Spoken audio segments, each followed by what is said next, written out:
पीठ में दर्द है तो डॉक्टर बाबा जी इसको क्या करे? ये बाबा जी क्या करे? जैसे किसी को रोग है, किसी को दर्द है, तो डॉक्टर के पास जाए। आशीर्वाद इससे ठीक है। आशीर्वाद से नहीं ठीक होता। देखो बस वही समझ में नहीं आता, इसी भटकाओं में सब भटक रहे हो। कोई जंतुर बांध देगा, कोई आशीष, इसीलिए तुम सब अच्छे कर्म करो। पूर्व के पूर्व कर्मों के पाप से हमें दंड मिलता है। अच्छे कर्म करो, नाम जप करो, माता पिता की सेवा करो, सद्भाव से चलो। अभी ये कर्म नष्ट हो जाएंगे, किसी से जंतुर बंधवाने की जरूरत नहीं, किसी से आशीर्वाद मांगने की जरूरत है। अब नाम जप ना करो, खाओ मुर्गा मांस, पियो शराब, करो व्यभिचार करो, तो बाबा जी आशीर्वाद दे दे तो कोई आशीर्वाद काम नहीं करेगा। दुर्गति होगी यहाँ भी और वहां भी। हमारी बात समझो। हाँ, जरूर बुरा लगता है, सत्य विषय बुरा लगता है, पर अगर बच्चा सावधान हो जाओगे तो सुखी हो जाओगे। कोई भी हो, हम किसी एक के लिए बात नहीं करते, सबके लिए करते हैं। सब भागते हैं इस बात में कि बाबा जी आशीर्वाद दे, रोग रहित हो जाओ। कभी नहीं होगा, कभी नहीं होगा।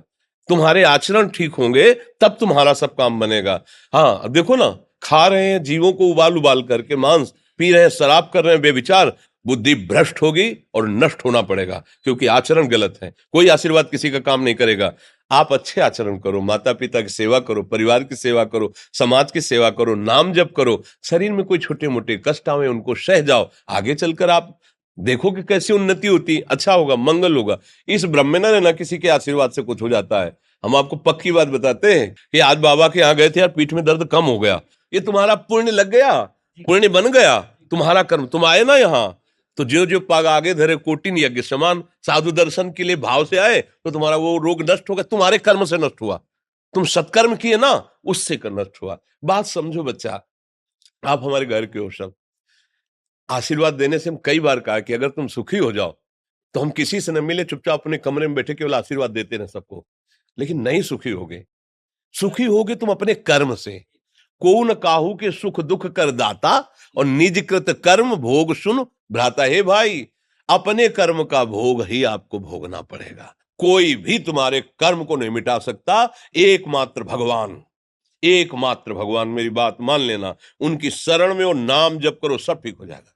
तुम्हारे भजन से होगा, तुम्हारे अच्छे आचरण से होगा, तुम्हारी धार्मिक प्रवृत्तियों से होगा।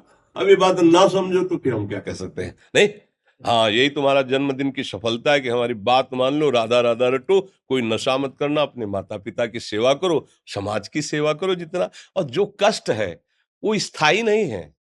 आज विपत्ति आई, कल खत्म हो जाएगी। अभी दिन है, फिर रात आ जाएगा, रात है तो दिन आ जाएगा। ये क्रम चलता रहता है, हमें निराश नहीं होना। सूरवीर योद्धा की तरह हमें जीना है यार, कायर की तरह नहीं जीना है।